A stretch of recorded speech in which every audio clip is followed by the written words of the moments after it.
जय जगन्नाथ सांग मैंने आज कथाटी हूँ पनीर उपर। यही कथाटी केवल पनीर कहानी को समाधान करनी, यह आम जीवन में आम लोक जज करवा बा लोक बुझीबार दृष्टि को बदल दब। कथाटा हूँ वर्षे 1.5 वर्ष तलर कथा। मु फास्ट कंपनी आसती। कंपनी कैंटीन में आमर गुरुवार और शनिवार एमती पनीर हुए। मु फास्ट गुरुवार और शनिवार खाई पनीर।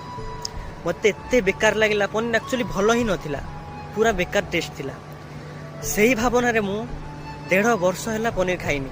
प्लेट रे आने पनीर किंतु फोपाड़ी टेस्ट ही करे ना। आज फास्ट टाइम एमती सब खाई सारी फास्ट टाइम एमती चामच टिके नहीं कि पार्टी एमती खाइली। एक्चुअली पनीर बहुत टेस्ट थिला, भल लगुला। तापर मु भाविली से दुईटा एक्सपीरियंस रु मु पनीर को एते खराब भावी जाइली जे मु 1.5 वर्ष पनीर खाइनी। कथाटा आम जीवन में सेम कि आमे लोकों को थरे दुई थर देखी तार व्यवहार हो किसी एक्टिविटी को देखी आम खराब भावी दो।